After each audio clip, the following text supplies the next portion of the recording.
Hello and welcome to smart learning. আজকে আমরা climatology থেকে বেশ কয়েকটা গুরুত্বপূর্ণ টপিক আলোচনা করব। সবচেয়ে প্রথমে জেট স্ট্রিম সম্পর্কিত বিভিন্ন বিষয় ডিটেলসে আমরা জানব। জেট স্ট্রিম, তো জেট স্ট্রিম আমরা কাকে বলবো? ব্যারি এবং চোরলে বলছেন jet stream which is essentially a fast moving ribbon of air, fast moving ribbon of air is connected with the zone of maximum slope,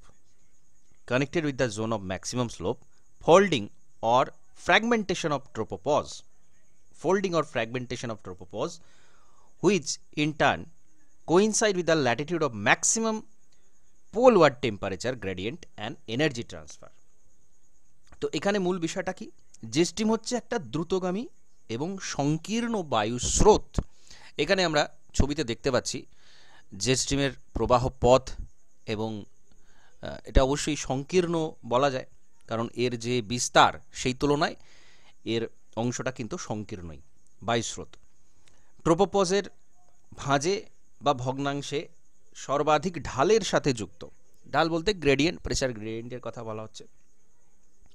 মেরুমুখী উষ্ণতার ঢাল আর শক্তি স্থানান্তর, এই দুটোর সাথে সিমিলারিটি রয়েছে, এটা গুরুত্বপূর্ণ। তো জেট বায়ু প্রবাহ সংকীর্ণ পথে প্রবাহিত হচ্ছে, এবং এটা ব্যারি চললে এরকম বলেছেন। পিটারসন বলছেন জেট স্ট্রিম একটা তাপীয় বায়ু প্রবাহ, আর এর যে শক্তি সেটা নিম্ন বায়ুস্তরে যে টেম্পারেচার রয়েছে সেটার সাথে সমানুপাতিক, উষ্ণতার পার্থক্যের সাথে সমানুপাতিক। তো টেম্পারেচারের সাথে এর যে একটা সম্পর্ক রয়েছে, যে কোনো বায়ু প্রবাহেরই টেম্পারেচারের সাথে একটা সম্পর্ক থাকে, এখানেও সেই বিষয়টা কিন্তু আছে, সেটা গুরুত্বপূর্ণ। আমরা পরপর এর বৈশিষ্ট্য বা আরও ডিটেলসে বিষয়গুলো জানলে আমরা বুঝতে পারবো কেন এটা বলা হচ্ছে। আরেকটা কথা বলা হয়েছে যে ট্রেওয়ার্থা যেটা বলেছেন, সকলেই এ বিষয়ে মতামত দিয়েছেন। এটা হচ্ছে একটা সংকীর্ণ অঞ্চলে বায়ুচাপ আর খাড়া তাপ ঢালের সাথে সম্পর্কযুক্ত। ঠিক আছে, আমরা এর আগে বায়ু প্রবাহের কারণগুলো জেনেছি। সেখানে একটা খুব গুরুত্বপূর্ণ বিষয় ছিল যে বায়ুর চাপের ঢাল, তো সেইটা এখানে খুব স্টিপ থাকে, খুব খাড়া ঢাল থাকে। যত বেশি খাড়া ঢাল, যত বেশি চাপ বলয়ে খুব দ্রুত পরিবর্তন হয় চাপ অংশগুলো, তত বেশি বায়ুর গতিবেগ বেশি থাকে, সেটা আমরা জানি। তো এখানেও সেই জিনিসটাই ঘটে, এটা ট্রেওয়ার্থা বলছে। জেট বায়ুকে আমরা আরেকটা কথা বলতে পারি পশ্চিমা বায়ু। কেন?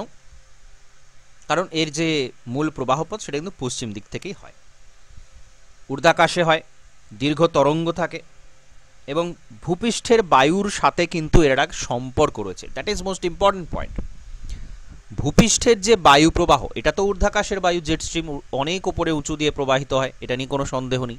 কিন্তু এর সাথে নিম্ন স্তরের যে বায়ুর প্রবাহ, তার সাথে কিন্তু সরাসরি এর সম্পর্ক রয়েছে। এর অনেক কারণ আছে। আমাদের পুরো যদি আমরা ওয়েদার মেকানিজমটা বুঝতে চাই, তাহলে কিন্তু আমাদেরকে বেশ কিছু জিনিসের উপর খেয়াল দিতে হবে, গুরুত্ব দিতে হবে। যে আমাদের ওপরের বায়ু প্রবাহের সাথে নিচের বায়ুর কিন্তু একটা সরাসরি ডাইরেক্ট রিলেশন আছে। আমরা মৌসুমি বায়ু প্রবাহ পড়তে গিয়ে কি জেনেছি, যে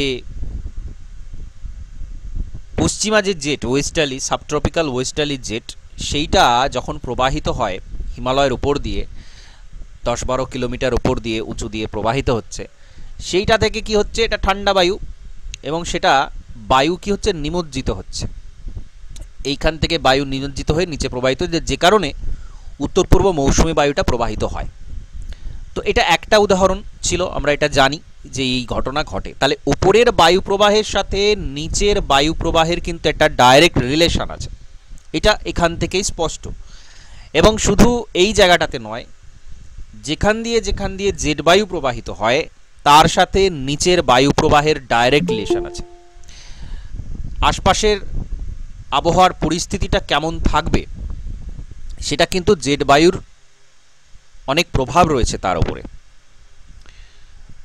একটা বিষয় কি, এই উষ্ণতা, চাপ ঢাল, এইগুলো বায়ু প্রবাহকে নিয়ন্ত্রণ করে, আবার বায়ুর প্রবাহ এই জিনিসগুলোকে নিয়ন্ত্রণ করে। কেন? কারণ কোনো একটা জায়গাতে উষ্ণতা কেমন হবে সেটা আশপাশ থেকে আসা বায়ুর উপর অনেকটা নির্ভর করছে।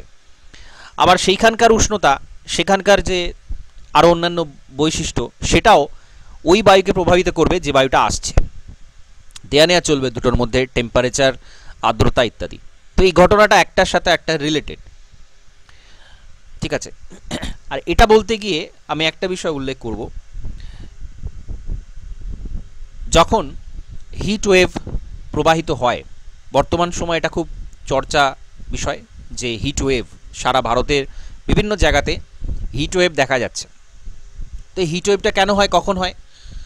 বলা হচ্ছে কি, যখন উপরের যে বায়ু, ওপরে শীতল বায়ু, সেটা স্থির রয়েছে ওপরে, শীতল বায়ু, আর নিচের যে উষ্ণ বায়ু সেটা কি করছে, সেটা কিন্তু উপরে যেতে পারছে না, কারণ উপরে শীতল বায়ুটা স্থির রয়েছে। তো এইটা কি হচ্ছে, এইখানের মধ্যেই কিন্তু ঘোরাফেরা করছে এই জায়গাতে, নিম্ন আবহাওয়া মণ্ডলে, কারণ উষ্ণ বায়ু উপরে যেতে পারছে না, উপরে শীতল বায়ু তার স্থান দখল করে রেখেছে। এই কন্ডিশনে কিন্তু হিট ওয়েভ তৈরি হয়ে যাচ্ছে।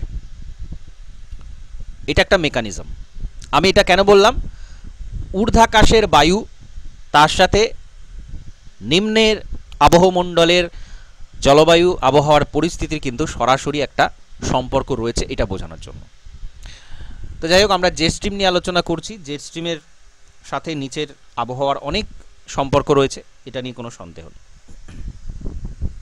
এবার জেট বায়ু প্রবাহের যে বৈশিষ্ট্যগুলো সেটা আমাদের জানতে হবে। এটা হচ্ছে একটা আঁকাবাঁকা দীর্ঘ তরঙ্গ বিশিষ্ট সুদীর্ঘ বায়ু প্রবাহ। আঁকাবাঁকা তরঙ্গ বিশিষ্ট সুদীর্ঘ বায়ু প্রবাহ। এর গতিবেগ অত্যন্ত বেশি, মোটামুটি গড় গতিবেগ 150 থেকে 300 কিলোমিটার পার আওয়ার থাকে। কখনো সখনো এটা 500 কিলোমিটার পার আওয়ারেও চলে যেতে পারে। আর জেট বায়ুর ক্ষেত্রে যেটা একটা স্পেশালিটি, এর গতিবেগটা গ্রীষ্মকালের থেকে শীতকালে বেশি থাকে। জেট বায়ু প্রবাহের গতিবেগ শীতকালে বেশি হয়, এই পয়েন্ট টু বি নোটেড। প্রশ্ন হবে, ডাইরেক্ট কোয়েশ্চেন হবে, স্টেটমেন্ট দেওয়া হবে, তো এইগুলো কিন্তু মনে রাখতে হবে। আর কি, জেট বায়ু প্রবাহ উত্তর গোলার্ধে 30 থেকে 40 ডিগ্রি অক্ষাংশে অবস্থান করে। সাধারণত এখানে আমরা দেখতে পাচ্ছি উত্তর গোলার্ধের যে অবস্থানটা, এবং বিভিন্ন অবস্থাতে যদিও থাকে, মানে এখানকার প্রবাহটা বেশি দেখতে পাওয়া যায়।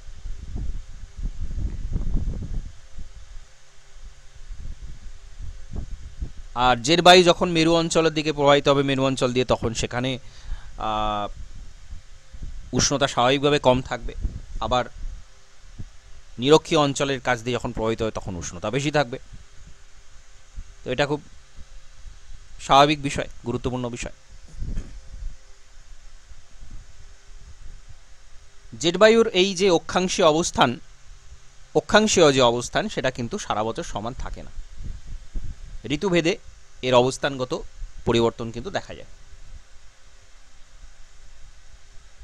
নিম্ন বায়ুমণ্ডলের যে আবহাওয়া, যে জলবায়ু, সেটা কিন্তু জেট বায়ু প্রবাহ দিয়ে ব্যাপকভাবে প্রভাবিত হয়। ঝড় বৃষ্টির যে কেন্দ্রীভবন, তার উপরে জেট বায়ুর অবস্থানের প্রভাব লক্ষ্য করা যায়। তো আবহাওয়া গোলযোগের সাথে সম্পর্ক আছে। জেট বায়ু উত্তর গোলার্ধে ঘড়ির কাঁটার বিপরীত দিকে ঘোরে। উত্তর গোলার্ধে নর্দার্ন হেমিস্ফিয়ারে এইভাবে যায়, এখানে দেখানো আছে। আর দক্ষিণ গোলার্ধে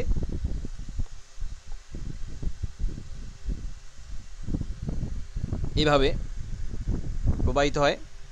তবে দক্ষিণ গোলার্ধের জেট বায়ু প্রবাহের যে অবস্থান বলতে পারি বা অস্তিত্ব, সেটা কিন্তু খুব সামান্য। এটা মনে রাখবেন, খুব গুরুত্বপূর্ণ পয়েন্ট। দক্ষিণ গোলার্ধে জেড বায়ু কিন্তু খুব একটা দেখা যায় না, একেবারে নয় তা নয়, কিন্তু খুবই সামান্য পরিমাণে এর অবস্থান দেখা যায়। এবার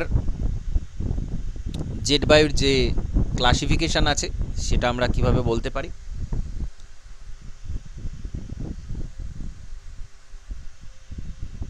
এক নম্বর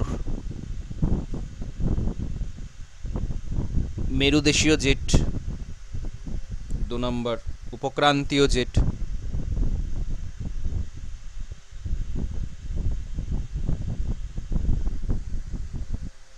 3 নম্বর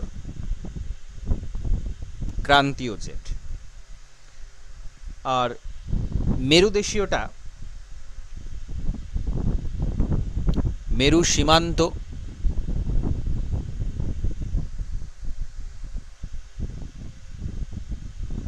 মেরু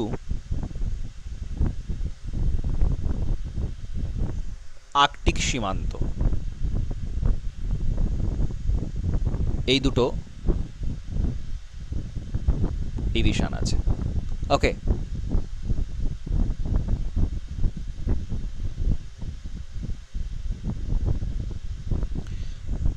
এটা উপবিভাগ, আর এটা মূল হচ্ছে 3টে বিভাগ।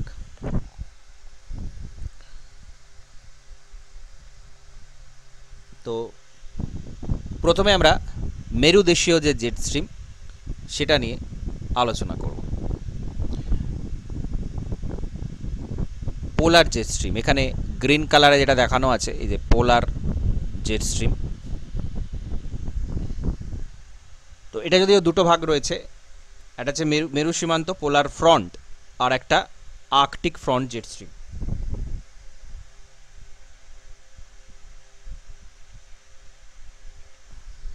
যেখানে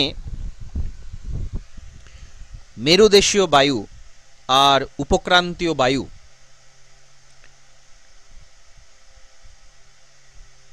মিশছে, সেখানে একটা টেম্পারেচার গ্রেডিয়েন্ট তৈরি হয়, খাড়া ঢাল তৈরি হয়। এখানে আমরা জানি এখানে এই সেলগুলো থাকে, বা আমরা আগের দিনও আলোচনা করছিলাম যে ফ্রন্ট তৈরি হয় মেরুদেশে যে বায়ুপ্রবাহ এবং আশপাশে যে তুলনামূলক নিম্নচাপের বায়ু, সেই দুটো যখন মিশ্রিত হয় তখন ফ্রন্ট তৈরি হয়, এবং এখানে একটা টেম্পারেচার গ্রেডিয়েন্ট তৈরি হয়।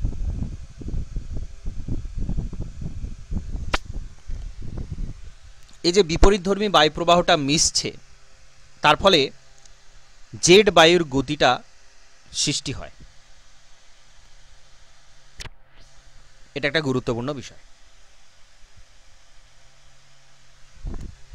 এবার মেরু অঞ্চলে, উপক্রান্তীয় অঞ্চলে যে জেট মেরু অঞ্চলে যেটা তৈরি হলো, পোলার জেট স্ট্রিম, যেটা পোলার ফ্রন্ট বলা হচ্ছে, তার গতিবেগ ঘন্টায় মোটামুটি গড় বলতে পারি আমরা 215 কিলোমিটার পর্যন্ত থাকে, কিন্তু সেটা কখনো কখনো এর দ্বিগুণও হয়ে যেতে পারে।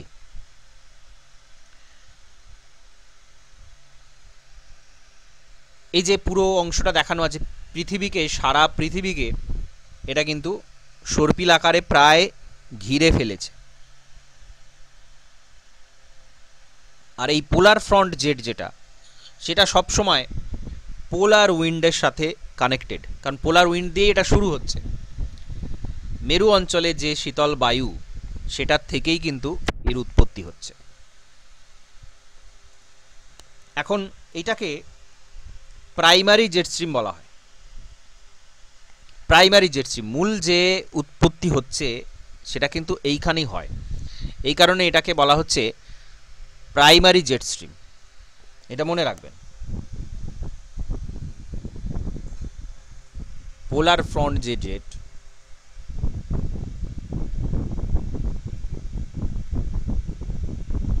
এটাকে বলা হচ্ছে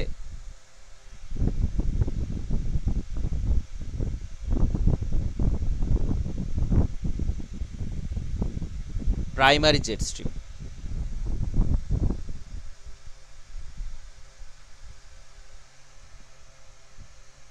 তো মেরু সীমান্ত জেট সবচেয়ে গতিবেগ সম্পন্ন হচ্ছে শীতকালে, এই সময় বায়ু স্রোত, এখানে 2 থেকে 3টে বায়ু স্রোত দেখতে পাওয়া যায়,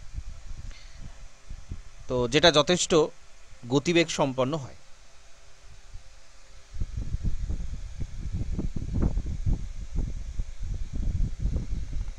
এরপরে আরেকটা জেট আছে, সেটা হচ্ছে সাবট্রপিক্যাল জেট। এটা হচ্ছে সাবট্রপিক্যাল জেট। এটাও ঊর্ধ্ব ট্রপোস্ফিয়ারে প্রবাহিত হচ্ছে এবং খাড়া ঢাল এখানেও দেখতে পাওয়া যায়। বায়ু চাপের যে ঢাল সেটা খুব তীক্ষ্ণ খাড়া ঢাল দেখতে পাওয়া যায়। 12 কিলোমিটার উচ্চতায় দেখা যায়।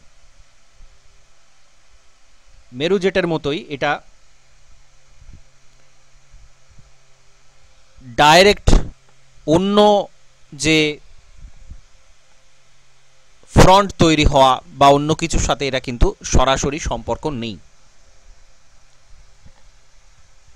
একইভাবে প্রায় উৎপত্তি হচ্ছে, 12 কিলোমিটার উচ্চতায় দেখতে পাওয়া যাচ্ছে এবং এটা অনেকটা সুস্থায়ী, সবসময়তেই কিন্তু এটা দেখতে পাওয়া যায়। পোলার ফ্রন্ট যেমন সবসময় কিন্তু সুস্পষ্টভাবে থাকে না, এটা সবসময় খুব স্পষ্টভাবে দেখতে পাওয়া যায়। এটা সাবট্রপিক্যাল হলো। এরপরে আছে ট্রপিক্যাল জেট, ক্রান্তীয়। ট্রপিক্যাল,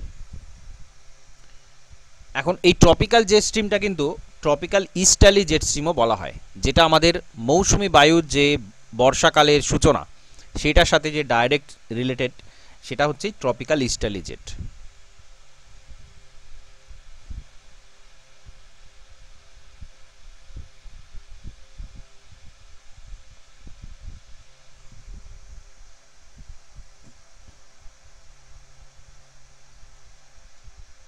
তো ঊর্ধ্ব ট্রপোস্ফিয়ারে পূবালি ক্রান্তীয় জেট বায়ুস্রোত তৈরি হয়।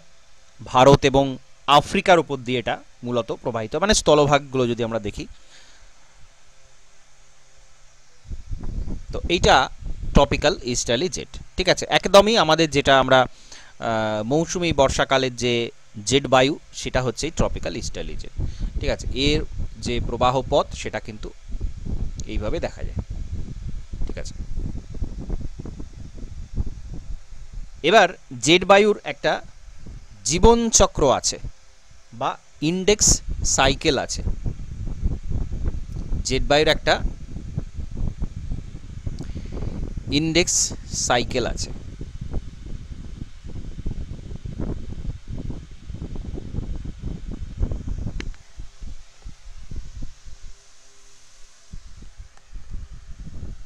যেটাকে আমরা জীবন চক্র বলছি। ফার্স্ট স্টেজে কি হচ্ছে,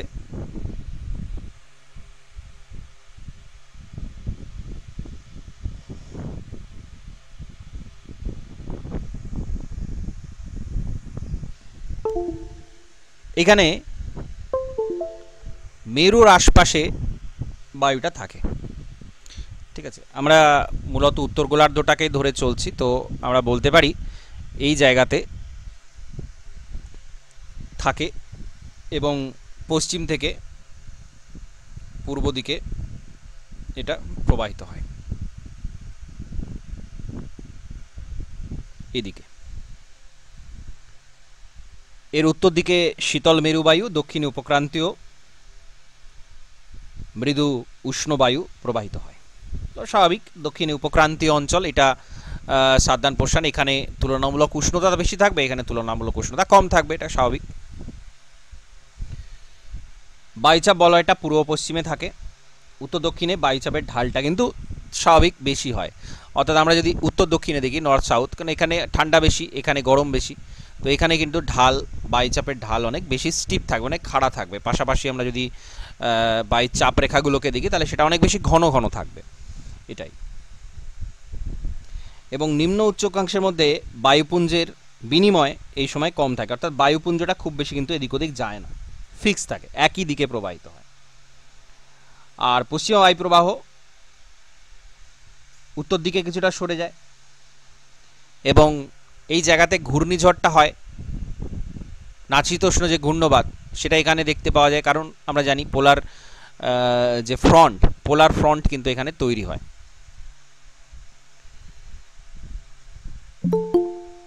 জেড বায়ুপ্রবাহের এই যে পর্যায়, এইটাকে বলা হচ্ছে high zonal index. First stage এইটাকে বলা হচ্ছে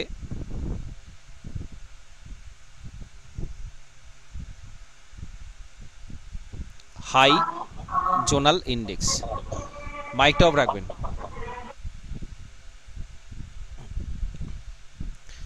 ফার্স্ট স্টেজ।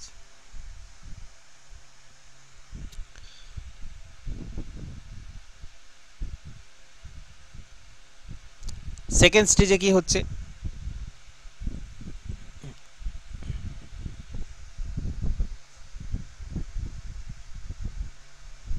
এটা হচ্ছে একদমই যখন সূত্রপাত হচ্ছে তখন।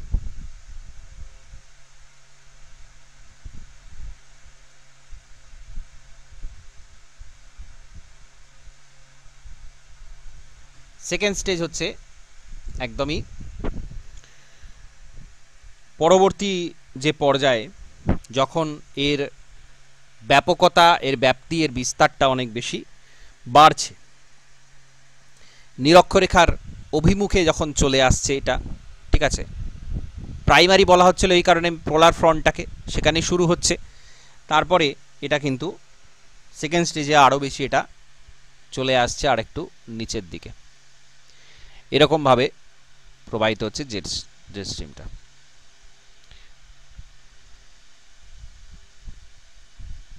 এরকমভাবে প্রবাহিত হচ্ছে। শীতল মেরুবায়ু দক্ষিণ দিকে চলে যায়। শীতল যে মেরুবায়ুটা সেটা কিছুটা দক্ষিণ দিকে সরে আসে, এটাও নিরক্ষরেখার দিকে সরে আসে, অর্থাৎ আরেকটু নিচের দিকে চলে আসছে এটা। আর নিম্ন অক্ষাংশের যে উষ্ণ বায়ু সেটা উচ্চ অক্ষাংশে কিছুটা সরে যায়, যেটা এরকম জায়গাতে ছিল, যেটা আমরা এইখানে ছিল দেখলাম এর আগে, সেটাও আরেকটু উপর দিকে সরে যায়। এটা হচ্ছে সেকেন্ড স্টেজ। কিছুই না, জাস্ট নিরক্ষরেখার দিকে চলে আসছে আর বায়ু প্রবাহগুলো তাকে অতিক্রম করে এটা কিন্তু চলে আসছে, অর্থাৎ এই যে উপরের দিকে মেরু বায়ুর যে শীতল বায়ুটা ছিল, এখানে যেটা উষ্ণ বায়ু ছিল, সেইগুলোকে পার করে এটা কিন্তু আরও নিচের দিকে চলে আসছে। এটা সেকেন্ড স্টেজ।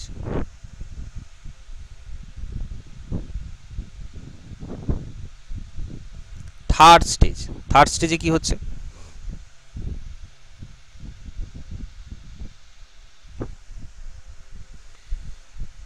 জেট বায়ুর যে বক্রতা, এই যে বাঁকা ভাব, এটা কিন্তু আরো বেশি বাড়ছে।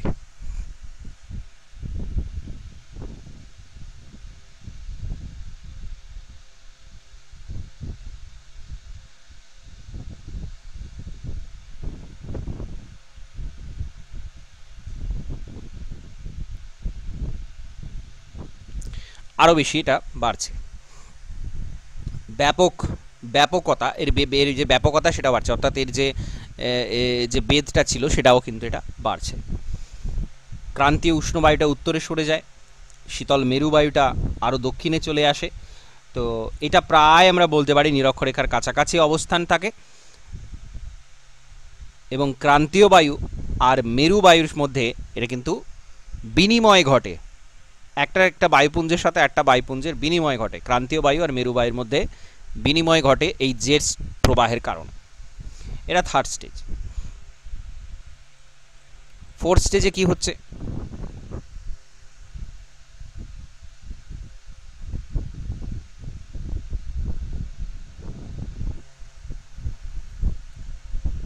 একদম শেষ পর্যায়ে এখানে কি হয়, এখানে কিন্তু জেট বায়ুটা ঠিক যেমন মিয়েন্ডারিং চ্যানেল থেকে অশ্বক্ষুরাকৃতি হ্রদ তৈরি হয়, ভেঙে যায়, এত বেশি বাঁকা হয়ে যায় যে মূল স্রোত থেকে এটা কিন্তু বিচ্ছিন্ন হয়ে যায়।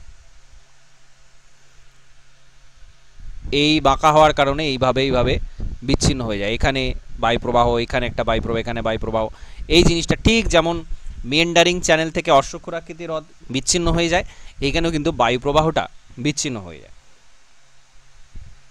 ঊর্ধ্ব টপোস্ফিয়ারে শীতল ঘন মেরুবায়ু বিচ্ছিন্ন হয়ে অবস্থান করে, ক্রান্তীয় বায়ুটা উষ্ণ হয়ে আলাদা হয়ে, উষ্ণ বায়ুটা সেটা আলাদা অবস্থান করে, তো এই জিনিসটা দেখতে পাওয়া যায়। আর উষ্ণ বায়ুর চারিদিকে শীতল বায়ুটা বেষ্টিত হয়ে পড়ে, এই সময়টাকে বলা হচ্ছে লো জোনাল ইন্ডেক্স। ফোর্থ স্টেজ এটা হয়, লো জোনাল ইন্ডেক্স। পশ্চিমা বায়ুর যে বৈশিষ্ট্য ছিল, টানা বায়ু প্রবাহটা ছিল, সেটা আর থাকে না। বায়ুকোষ তৈরি করে, টুকরো টুকরো টুকরো টুকরো বায়ুকোষ, বায়ুপুঞ্জ তৈরি করে। এইভাবে জেট বায়ু জীবনচক্রটা শেষ হয়, আবার মেরু অঞ্চল থেকে তার যে জীবনচক্র সেটা শুরু হয়ে যায়। অর্থাৎ এটা চলতে থাকে রাউন্ড ফিগ, যেমন পরপর পরপর একটা স্টেপ বাই হয়, এখানেও কিন্তু সেটা চলতে থাকে এইভাবে। ওকে, এবার যদি বলা হয় আবহাওয়ার উপর এর কি প্রভাব রয়েছে, আবহাওয়ার উপরের কি প্রভাব রয়েছে, একটা তো আমরা জানি যে মৌসুমী বায়ুর উপরের ব্যাপক একটা প্রভাব রয়েছে, খুবই গুরুত্বপূর্ণ প্রভাব রয়েছে মৌসুমী বায়ুর উপর। এছাড়া আরও বেশ কিছু প্রভাব দেখতে পাওয়া যায় এর সাথে। কি কি প্রভাব আর কি কি প্রভাব পড়ে বলতে পারবেন? জেট বায়ুর আর কি কি প্রভাব রয়েছে?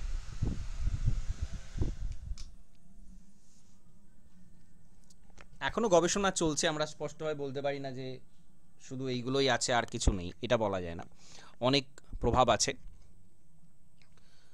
তো এতক্ষণ যে আলোচনাটা করলাম তার মধ্যে থেকে কি বলতে পারবেন যে কি প্রভাব হতে পারে?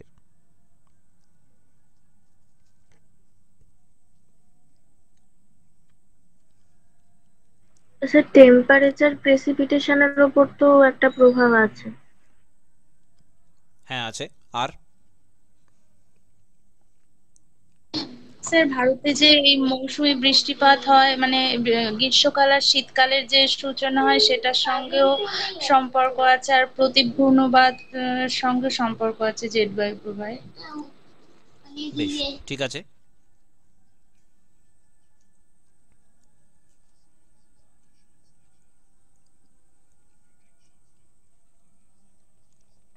এখন বিভিন্ন আবহবিদ এটা নিয়ে তো এখনো 100% সমস্ত তথ্য আমরা পেয়ে গেছি এরকম বলতে পারি না, এটা নিয়ে গবেষণা এখনো চলছে।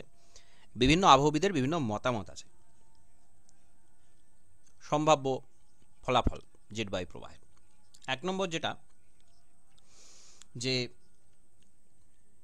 মধ্য অক্ষাংশেতে, যেটা একটু আগে বলছিলাম, যে মধ্য অক্ষাংশের যে ঘূর্ণবাত, সেখানে পোলার ফ্রন্ট যে জেট স্ট্রিম তার একটা প্রভাব রয়েছে। ফ্রন্ট তৈরি করে যে বৃষ্টি হয় মধ্যকাংশীয় ঘূর্ণবাত বা নাতিশীতোষ্ণ ঘূর্ণবাতে, তার সাথে কিন্তু একটা রিলেশন আছে, সেটা নিয়ে কোনো সন্দেহ নেই। আর কি,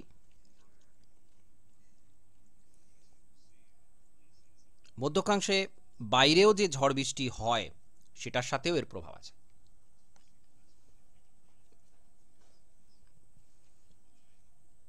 আর কোনো কারণে জেট বায়ু যদি কিছুটা নিচে দিয়ে প্রবাহিত হয়, তার সাথে ব্যাপক বৃষ্টিপাতের একটা সম্পর্ক আছে বলে মনে করা হয়। জেট বায়ু প্রবল শক্তি সম্পন্ন হলে বিভিন্ন বায়ুপুঞ্জকে প্রভাবিত করে এবং মানে খরা হলো, বন্যা হলো, এ সমস্ত কিছুকে এফেক্ট করে। অর্থাৎ জেট বায়ু প্রবাহ যদি খুব শক্তিশালী হয়, নিচের যে বায়ু প্রবাহ হবে থাকবে তার বৈশিষ্ট্য পরিবর্তন সে করে দিতে পারে। খরা হওয়া, বন্যা হওয়ার অর্থ কি? বায়ুমণ্ডলের আর্দ্রতার সাথে তার একটা কানেকশন আছে। তো বায়ুর আর্দ্রতা যদি পরিবর্তিত করে দেয়, জেট বায়ু শক্তিশালী মানে সেটা কিন্তু তার সেই প্রভাব কিন্তু রয়েছে। তো এটা খুব গুরুত্বপূর্ণ একটা বিষয়। আর মৌসুমী বায়ুর সাথে তো ডাইরেক্ট সম্পর্ক রয়েইছে, এটা নিয়ে কোনো সন্দেহ নেই। ওকে, তো এই হচ্ছে আমাদের বলতে পারি ওভারঅল জেট স্ট্রিম সম্পর্কিত একটা সংক্ষিপ্ত আলোচনা, এবং এর মধ্যে সবটাই রয়েছে। জেট স্ট্রিমের মূল বৈশিষ্ট্য, এর উৎপত্তি, ডেফিনিশন নিয়ে কে কি বলেছেন, ইন্ডেক্স সাইকেল এবং আবহাওয়ার উপর যে প্রভাব। আমি মৌসুমি বায়ুটা এখানে ডিটেলসে বলছি না, কারণ সেটা আমরা অলরেডি আলোচনা করেছি যে ইস্টার্লি, ট্রপিক্যাল ইস্টার্লি জেট এবং ওয়েস্টার্লি জেট, এই দুটো প্রভাব সরাসরি মৌসুমি বায়ুর উপর রয়েছে, নিয়ে কোনো সন্দেহ নেই। এরপর আমরা আবহাওয়া সংক্রান্ত আরও বিভিন্ন যে গুরুত্বপূর্ণ বিষয়গুলো সেইগুলো দেখব, সেইগুলো আলোচনা করব। তো আমরা জেনারেল সার্কুলেশন, উইন্ডের যে জেনারেল সার্কুলেশন সেইটা আমরা এই জেট বায়ুর আলোচনার সাথে সাথে এটা কমপ্লিট হলো। এরপরে আমাদের কিছু ছোট ছোট টপিক সেইগুলো আলোচনা করতে হবে। যেমন হচ্ছে inversion of temperature. Inversion of temperature জিনিসটা কি? স্যার উষ্ণতার বৈপরীত্য। হ্যাঁ, মানে ব্যাপারটা কি একটু ডিটেলসে বলুন। স্যার উষ্ণতা বৃদ্ধির সাথে সাথে তাপমাত্রা যে হ্রাস পায় সেটাই। সেটা তো নর্মাল ব্যাপার হয়ে গেল, এটা তো ইনভার্সন। স্যার যখন মানে উচ্চতা বৃদ্ধির সঙ্গে সঙ্গে উষ্ণতাও বেড়ে যাচ্ছে, সেটাই। হ্যাঁ, এখন টেম্পারেচার ইনভার্সনটা 3 রকমের হয়, ঠিক আছে?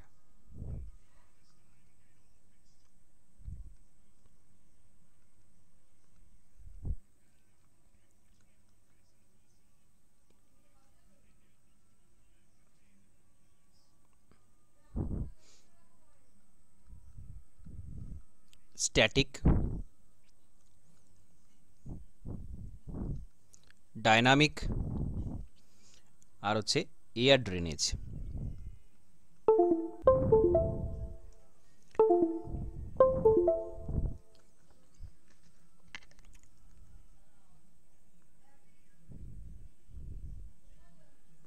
Air drainage. তো প্রথমত এই স্ট্যাটিক ইনভার্সনটা কখন হয়?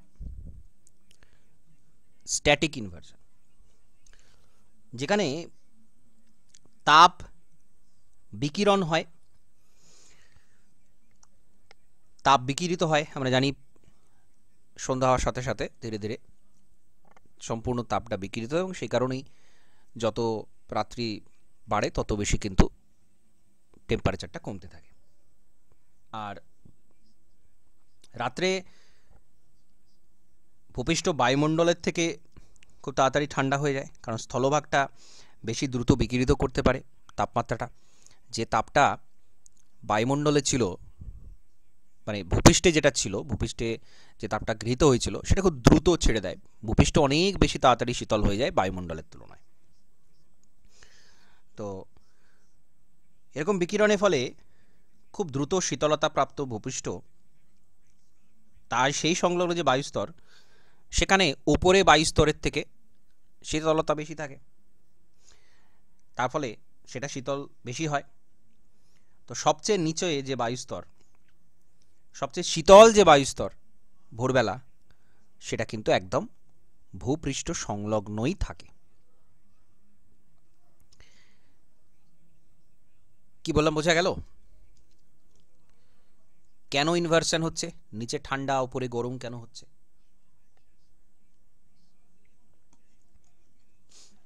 হ্যাঁ স্যার। এখানে কিন্তু একটা জিনিস গুরুত্বপূর্ণ, কিছু শর্ত থাকে বা আদর্শ অবস্থা বলতে পারি আমরা। রাত দীর্ঘ হবে, মেঘ মুক্ত থাকবে রাত্রিবেলা, এবং যাতে করে তাপমাত্রাটা বিকিরিত হতে পারে অনেক বেশি, এবং বায়ু প্রবাহটা খুব ধীর গতিতে হবে।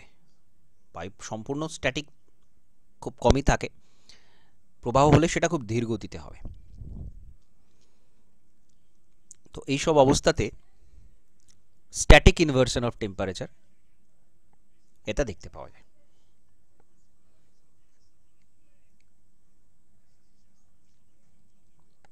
স্ট্যাটিক ইনভার্সন অফ টেম্পারেচার,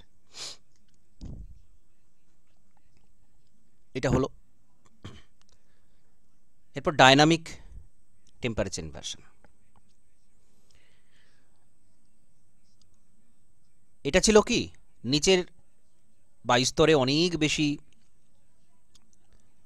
বিকিরিত হয়ে যাচ্ছে, ভূপৃষ্ঠ সংলগ্ন অঞ্চলটা ঠান্ডা হয়ে যাচ্ছে, সেইখানটা বেশি ঠান্ডা। এটা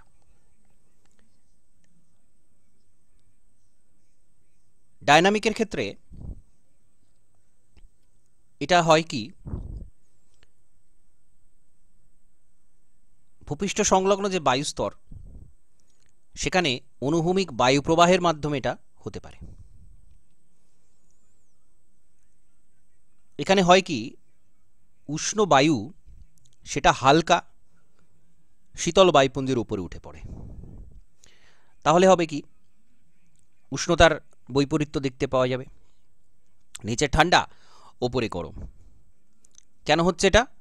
কারণ উষ্ণবায়ু হালকা বলে শীতল বায়ুপুঞ্জের উপরে, শীতল বায়ুপুঞ্জ নিচে থাকছে, উষ্ণ বায়ুপুঞ্জটা এর উপরে চলে আসছে, তাহলে নিচে ঠান্ডা, উপরে যত যাচ্ছে গরম, টেম্পারেচারের ইনভার্সন দেখা যাচ্ছে। আর হচ্ছে এয়ার ড্রেনেজ। এয়ার ড্রেনেজটা আপনাদের জানা, অর্থাৎ সেটা এই পার্বত্য অঞ্চলে যেটা হয়, এখানে বায়ু প্রায় স্থির থাকে, মিক্সিং খুব একটা যখন ঘটে না, তখন উপরের বায়ু ঠান্ডা ভারী বলে ক্যাটাবেটিক বায়ু নিচে চলে আসে, আর নিচেকার যে উষ্ণ বায়ু সেটাকে ঠেলে উপরে তুলে দেয়, বা সেটা উষ্ণ বলেও কিছুটা উপরে চলে যায়। তো নিচে অনেক বেশি ঠান্ডা থাকে, এবং যত আমরা উপরে উঠব তত এখানে টেম্পারেচারটা কিন্তু বাড়ে। ইনভার্সন অফ টেম্পারেচার এটা একটা গুরুত্বপূর্ণ, এবং এটা হচ্ছে এয়ার ড্রেনেজ। কেন বলা হচ্ছে ড্রেনেজ? এই যে নিচে নেমে যাচ্ছে, বায়ুটা ড্রেন করছে, তো এইটাকে বলা হচ্ছে এয়ার ড্রেনেজ। তাহলে এই তিনটে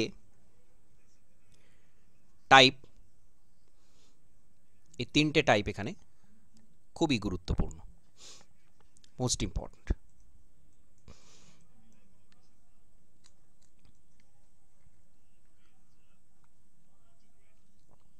তাহলে বোঝা গেল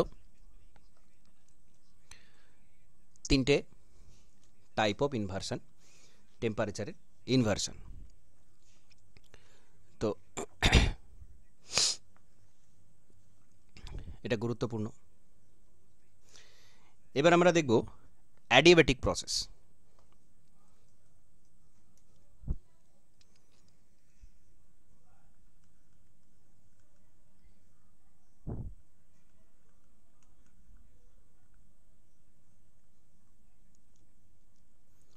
অ্যাডিয়াবেটিক প্রসেসটা কি, কিভাবে হয় এটা একটু বলুন।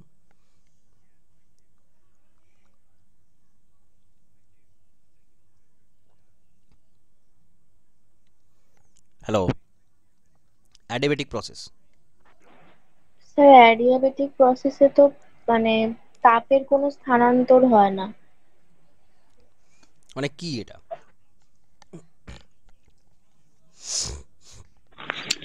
সেটা মানে ভূপৃষ্ঠ থেকে উপরের দিকে যায় বায়ুটা। তাতে কি হলো পুরোটা বলুন, পরিষ্কার করে বলুন একটু।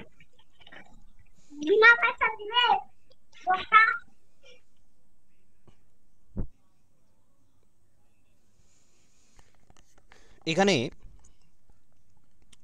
বায়ু সাধারণত পরিবেশ থেকে তাপ নেয় বা পরিবেশের তাপটা ছড়িয়ে দেয়। তো এই অ্যাডিয়াবেটিক প্রসেসে কোনো বাইরে থেকে পরিবেশের উষ্ণতা বা পরিবেশের শৈত্য, সেটার সাথে বায়ুর তাপমাত্রার পরিবর্তনে কোনো সম্পর্ক নেই। বাইরে থেকে তাপ আসছে না বা যাচ্ছে না, বাইরের পরিবেশ পরিস্থিতি দ্বারা এটা প্রভাবিত হচ্ছে না। তাহলে কি হচ্ছে এখানে? এখানে পুরোপুরি বায়ুর আয়তনের উপর ডিপেন্ড করছে, বায়ুর চাপের উপর ডিপেন্ড করছে এর টেম্পারেচারটা কেমন হবে।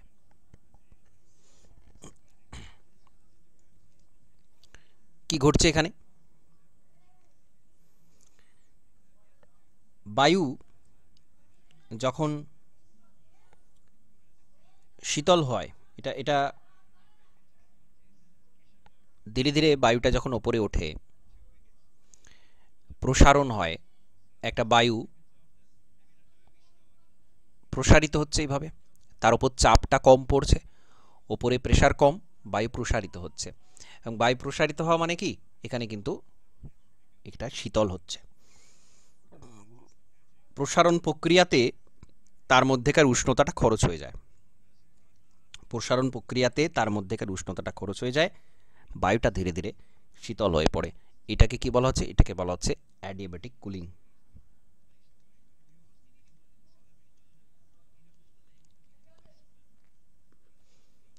Adiabatic cooling. আর ঠিক এর বিপরীত প্রক্রিয়া, এটা যখন ওপরে উঠছে,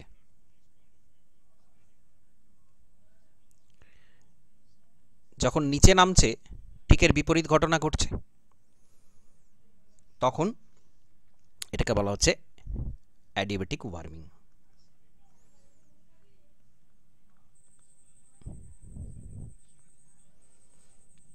অ্যাডিয়াবেটিক কুলিং এবং অ্যাডিয়াবেটিক ওয়ার্মিং।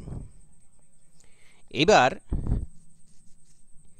এর মাধ্যমে যে তাপটা আসছে বা যাচ্ছে, এটাকে বলা হচ্ছে অ্যাডিয়াবেটিক ল্যাপস রেট। নির্দিষ্ট উচ্চতা বৃদ্ধিতে বায়ুর যে উষ্ণতা হ্রাস পাচ্ছে, উচ্চতা বাড়ার কারণে যে উষ্ণতা হ্রাস পাচ্ছে, তার যে রেট, কতটা উপরে উঠলে কতটা হ্রাস পাচ্ছে, সেটাকে বলা হচ্ছে অ্যাডিয়াবেটিক ল্যাপস রেট। এই অ্যাডিয়াবেটিক ল্যাপস রেটটা আবার দুরকম হয়। কেন? কারণ বায়ুর বৈশিষ্ট্য দুরকম হতে পারে। যদি বায়ুটা শুকনো থাকে, বায়ুর মধ্যে খুব একটা আর্দ্রতা নেই, তাহলে একরকম হারে সেটা কমে। আর যদি তার মধ্যে কিছুটা আর্দ্রতা থাকে, আর্দ্রতা একটু বেশিই থাকে, তখন তার টেম্পারেচার কমে যাওয়ার যে হার, সেটা একটু আলাদা রকম হয়। তো খুবই গুরুত্বপূর্ণ বিষয়টা।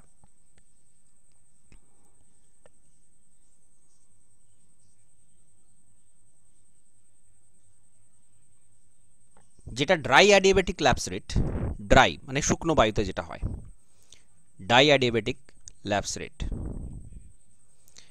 এটা হচ্ছে 9.8 ডিগ্রি সেলসিয়াস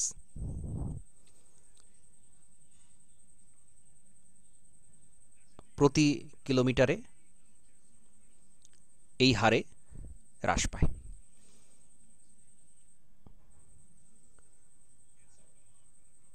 আর যদি এর মধ্যে আর্দ্রতা থাকে, তখন এটা 9 ডিগ্রি, 3 ডিগ্রি থেকে 9 ডিগ্রি, এটা কোনো ফিক্স নেই, 3 ডিগ্রি থেকে 9 ডিগ্রি সেলসিয়াস পার কিলোমিটার এটা হ্রাস পায়। তো এই হচ্ছে দুটো হার, ড্রাই অ্যাডিয়াবেটিক ল্যাপস রেট আর saturated adiabatic lapse rate. Saturated কেন? কারণ তার মধ্যে আর্দ্রতা বেশি থাকছে। একটা হচ্ছে ড্রাই আর একটা হচ্ছে স্যাচুরেটেড অ্যাডিয়াবেটিক ল্যাপস রেট। এই দুটো মনে রাখবেন, খুব গুরুত্বপূর্ণ। কিছুই না, জাস্ট বায়ু প্রসারণের কারণে, তার মধ্যে চাপটা কমে যাওয়ার কারণে সেখানে টেম্পারেচারটা কমে যাচ্ছে, এটা হচ্ছে মূল বিষয়।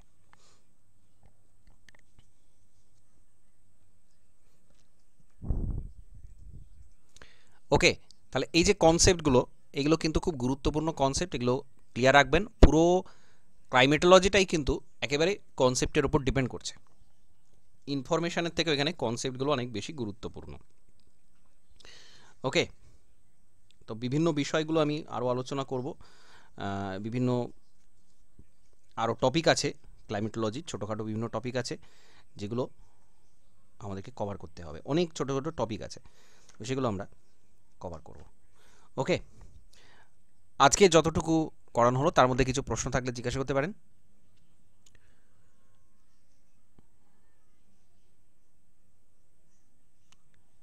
ওকে, ঠিক আছে, তাহলে আজকে কাল কি ক্লাস কি করাবেন? শুনতে পেলাম না স্যার, বলছি কাল কি করাবেন, মানে ক্লাসে কোন টপিকটা আলোচনা হবে? আগামীকাল ওই বজ্রঝড়, তারপরে আরও কিছু ওর সাথে রিলেটেড বিষয় আছে, টর্নেডো, বজ্রঝড়, ঠিক আছে, ওইটা রয়েছে।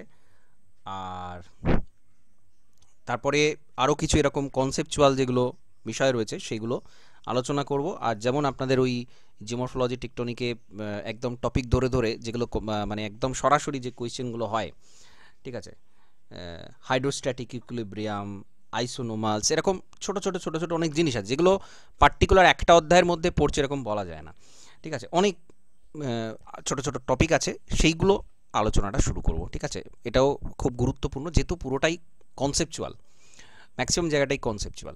ওকে,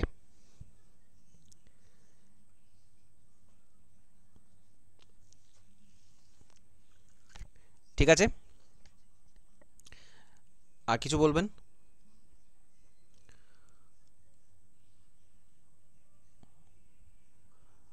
আর আপনাদের যেটা মক টেস্ট নেব ক্লাইমেটোলজির ওপর, ওভারঅল পুরোটা মক টেস্ট নেব, বেশ মানে কোয়েশ্চেন সংখ্যা অনেক বেশি থাকবে, প্রিভিয়াস ইয়ারে আমি দিয়ে দেবো যেগুলো দেওয়ার, তার সাথে সাথে আপনাদের টেস্টটা নেওয়া হবে। ওকে, ঠিক আছে, তাহলে আজকে ক্লাসটা এখানে কমপ্লিট করছি। নমস্কার, ধন্যবাদ।